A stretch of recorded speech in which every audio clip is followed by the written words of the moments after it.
Class 12 এর ছেলে মেয়েদের জন্য এই ভিডিওটা তৈরি করছি। এটাই আমার কস্টিং ট্যাক্সেশনের প্রথম ক্লাস। সেটা একটু বিশেষ কারণে আমাকে ভিডিও রেকর্ড করতে হচ্ছে প্রথম ইন্ট্রোডাকশনটা দেওয়ার জন্য। তো এবারে তোদের কস্টিং ট্যাক্সেশনের যে সিলেবাস, সেই সিলেবাসের ভেতরে কি কি আছে সেটা আগে জানা দরকার। তা আমাদের এই সাবজেক্টটা হচ্ছে কস্টিং অ্যান্ড ট্যাক্সেশন। এই কস্টিং অ্যান্ড ট্যাক্সেশনে প্রথম যে পার্ট,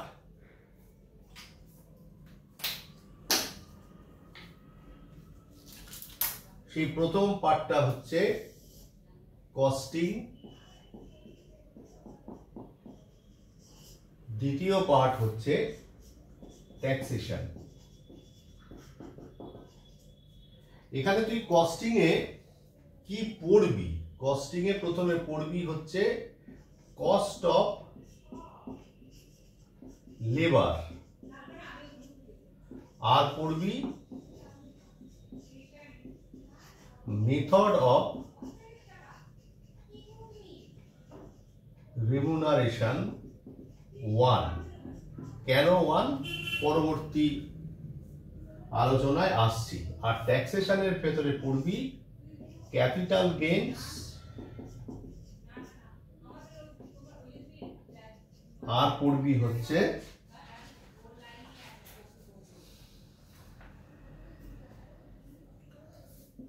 ইনকাম ফ্রম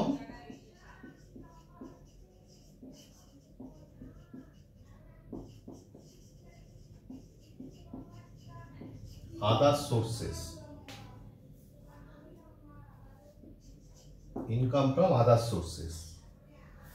এইভাবে তোর এবারের সিলেবাসটা সাজানো হয়েছে।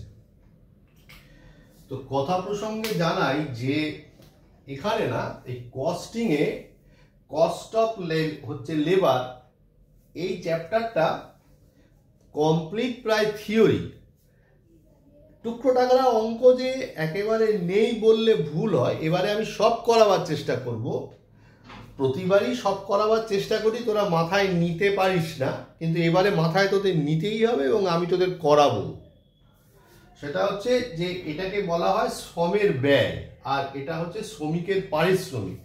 এই শ্রমিকের পারিশ্রমিক 1 এই কারণে বলেছে যে এখানে না আরো একটা মেথড রয়েছে, যে মেথডটাই এতকাল পর্যন্ত এই মেথড অফ রিমুনারেশনের মূল জায়গা ছিল, বোনাস প্রিমিয়াম বোনাস মেথড। সেইটাকে এবারে এই সিলেবাসে রাখিনি, নিশ্চয়ই পরবর্তী সিলেবাসে এটা থাকবে। আর কি হবে? ট্যাক্সেশন। ট্যাক্সেশনের ভেতরে আমরা পাবো হচ্ছে ক্যাপিটাল গেইনস মানে মূলধনী লাভ, আর হচ্ছে ইনকাম ফ্রম আদার সোর্স অন্যান্য উৎস থেকে আয়। এই দুটো চ্যাপ্টার আমরা পড়ব।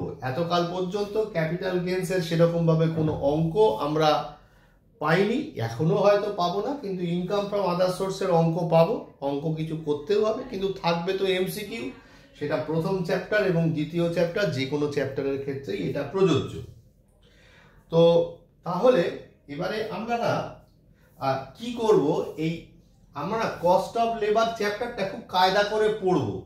মানে মেথড অফ রেমুনারেশন আলোচনা করব, কিছুটা অংশ কস্ট অফ লেবার আলোচনা করব, তার থিওরিটা বুঝবো, বুঝে আমরা পড়াশোনাটা করব। তাহলে কি আমি এই চ্যাপ্টারটা তাড়াতাড়ি উঠে যাবে। শুধু এই চ্যাপ্টারটার ওপরে যদি আমি এমফাসাইজ দিই, মানে যদি এর ওপর ট্রেস দিই, তাহলে না তোদের পড়তে ভালো লাগবে না। তো তাহলে আমি না এই আপাততভাবে মেথড অফ রেমুনারেশনটা দিয়েই শুরু করছি, কিন্তু এর পরবর্তী কোনো ভিডিও বা ক্লাসে আমি এই কস্ট অফ লেবার নিয়েও আলোচনা করব। তো এবারে আসি যে মজুরি নির্ধারণ পদ্ধতি। তো মজুরি নির্ধারণ পদ্ধতি মানে কি, যে শ্রমিক কি করে? শ্রমিকের দ্বারাই তো জিনিসটা উৎপাদিত হয়। তা শ্রমিককে জিনিস উৎপাদনের বদলে তাকে যদি মজুরি দেওয়া না হয়, তাহলে সে উৎসাহিত হবে কি করে? তাহলে শ্রমিককে মজুরি দেওয়া একটা অন্যতম মূল কাজ যে উৎপাদক তার। তো সেখানে দাঁড়িয়ে একজন মজুরকে বেশ অনেক রকম ভাবে মজুরি দেওয়া যেতে পারে। এটা একটু খাতায় নোট কর। কি লিখবো? যে different methods of wage payment, heading করব different method of wage payment, different method of wage payment. তো ব্যাপারটা কি রকম? ব্যাপারটা হচ্ছে যে মেথডটাকে এবার একটু বোঝবার চেষ্টা করি। মেথডটার দিকে যদি আমরা তাকাই তাহলে দেখতে পাবো যে সময় ভিত্তিক, মানে time rate system,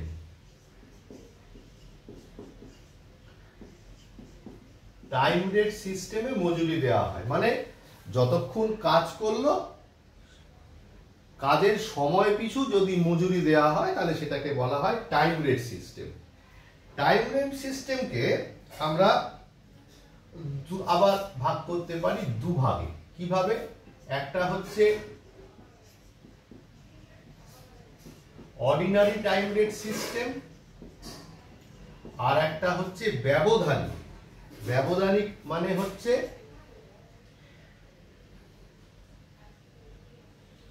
graduated time rate system.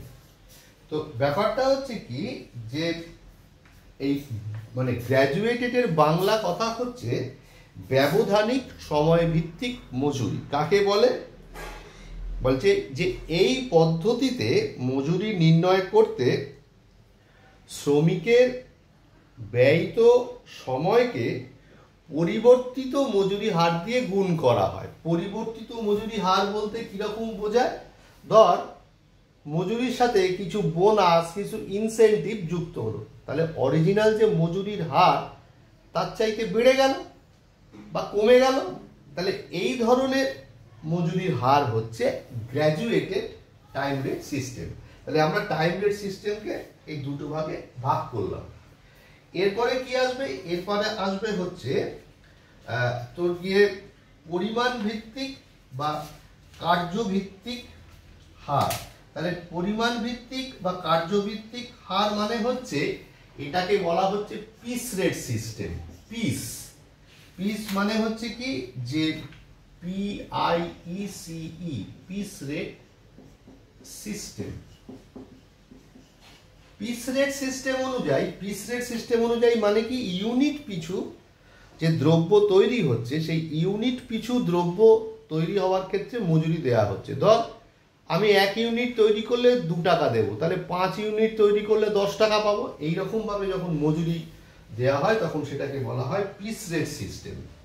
এই পিস রেট সিস্টেমকে আমরা কতগুলো ভাগে আবার ভাগ করতে পারি? একটা হচ্ছে straight piece rate system, STRAIGHT, straight piece rate system. সিস্টেমটা আমি আর লিখলাম না, আমি এখন যেটা আলোচনা করলাম সেটাই হচ্ছে স্ট্রেট পিস রেট সিস্টেম। তারপরে হচ্ছে যে differential piece rate system.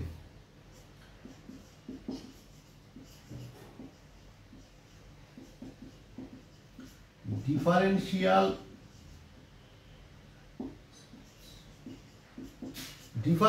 Piece rate system. এই ডিফারেন্সিয়াল পিস রেট সিস্টেম মানে হচ্ছে পৃথকীকৃত মজুরি হার পদ্ধতি। পৃথকীকৃত মজুরি হার পদ্ধতি মানে কি? আমরা আমাদের ব্যক্তিগত নিজেদের জীবনে বা বিভিন্ন সময় যেখানে দেখেছি কি স্কিলফুল মানুষ থেকেছে, আনস্কিলফুল মানুষ থেকেছে। যারা স্কিলফুল মানুষ তারা নিশ্চয়ই বেশি টাকা আশা করবে। ঠিক লেবারের ক্ষেত্রেও তাই, যারা স্কিলফুল লেবার তারা খুব তাড়াতাড়ি কি হবে কাজ করে ফেলতে পারবে। তার ফলে যে ঘটনাটা ঘটবে সেটা হচ্ছে কি যে এই ঘটনাটা ঘটবার ফলে এখানে তারা বেশি মজুরি আশা করবে, যারা আনস্কিলফুল তারা কম মজুরি আশা করবে। দ্যাট ইজ কল্ড হচ্ছে ডিফারেন্সিয়াল পিস রেট সিস্টেম। সেখানে আমরা দুটো মেথড পাই। কি কি? একটা হচ্ছে টেলরের differential piece rate system, Taylor, আর একটা হচ্ছে Merrick differential piece rate system হলো। আর যেটা পাই সেটা হচ্ছে যে প্রণোদনামূলক মানে হচ্ছে প্রিমিয়াম বোনাস মেথড, মানে বোনাস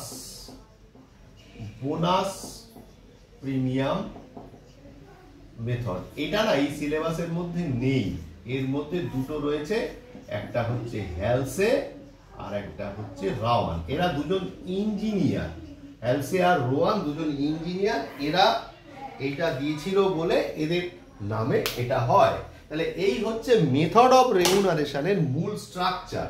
তার মধ্যে বর্তমান সিলেবাসের ভেতরে এটা আমরা করব না, বাকি কিন্তু সবই আমাদের করতে হবে।